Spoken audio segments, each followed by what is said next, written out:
مفتی سلطان کے بیانات کے لیے مفتی سلطان آفیشل کو سبسکرائب کریں۔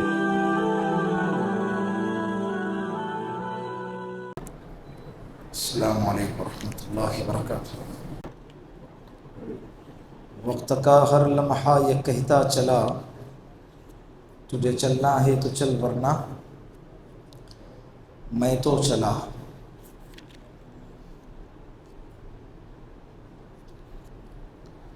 تین پارے الحمدللہ آج مکمل ہو گئے،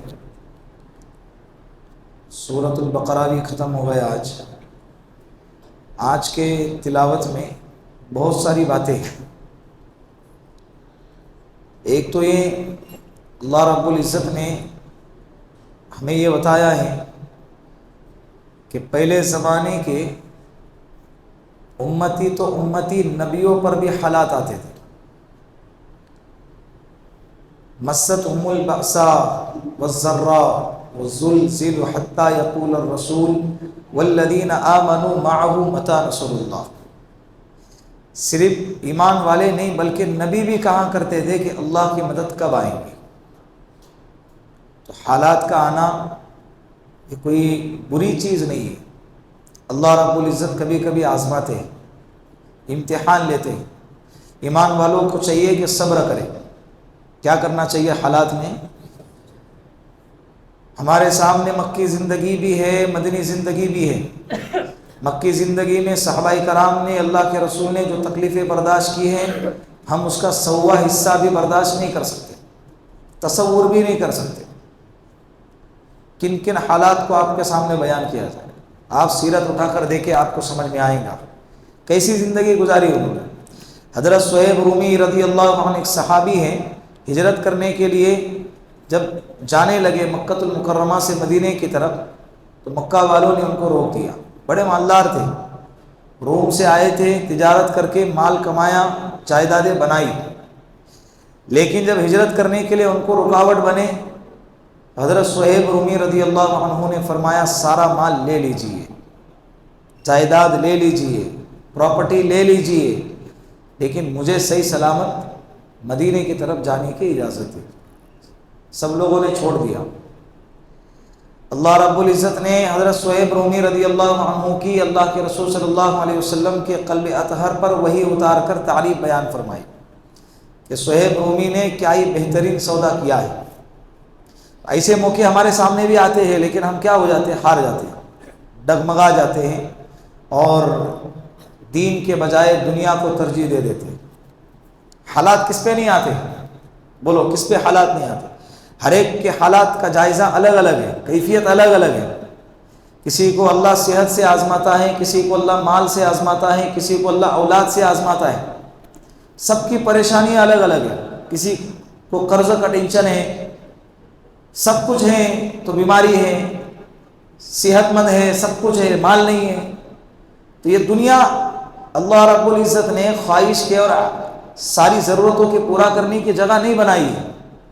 یہاں پر خواہشیں ادھوری ہی رہیں گی۔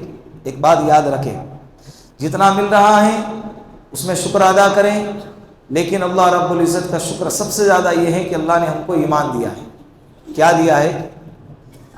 جس کو ایمان ملا دنیا کا سب سے بڑا مالدار انسان ہے۔ ابھی کئی دنوں سے سوشل میڈیا پر وہ امبانی کے بیٹے کے نکاح کے چرچے چل رہے ہیں۔ 1000 کروڑ سے زیادہ اس نے خرچ کیا۔ ابھی نکاح نہیں ہے، نکاح بعد میں ہوگا، لیکن ابھی اس پر اس نے خرچ کیا ہے۔ میں دیکھ کر سوچتا ہوں 1000 کیا 1,00,000 کروڑ میں خرچ کرے تو کیا فائدہ؟ تیرا دل ویران ہے، اس کی زندگی ویران ہے، جو کچھ بھی ہے دنیا میں ہے، مر گیا، قصہ اور کہانی ختم۔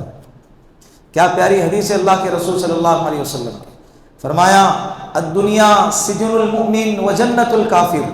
یہ دنیا تو ایمان والوں کے لیے قید خانہ ہے اور کافروں کے لیے جنت ہے۔ اڑانے دو مزے، جو مزے اڑاتے ہیں انہیں اڑانے دو۔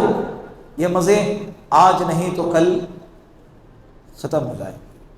امبانی کا باپ مر گیا، یہ بھی چلا جائے گا، ہم بھی جائیں گے، کوئی باقی رہنے والا نہیں۔ یہاں کی خوشی بھی دائمی نہیں، یہاں کی صحت بھی دائمی نہیں، یہاں کی مالداری بھی دائمی نہیں ہے، ہر ایک کو چھوڑ کے جانا ہے۔ تو ایسے عیاشی اور ایسی چمک دمک کو دیکھ کر کبھی بھی دھوکہ نہیں کھانا چاہیے۔ اللہ رب العزت فرماتے ہیں کہ صحابہ کرام پوچھ رہے ہیں اے نبی جی کہ ہم اپنے مال کو کہاں خرچ کریں اللہ کے رسول صلی اللہ علیہ وسلم سے، تو اللہ رب العزت نے فرمایا اے نبی جی آپ کہہ دیجئے ما انفقتم من خیر فللوالدین والاقربین والیتامى والمساکین وابن السبیل، مال خرچ کرو، سب سے پہلے ذکر کیا ہے اپنے والدین پہ۔ کس پر؟ والدین پر، ماں باپ پر۔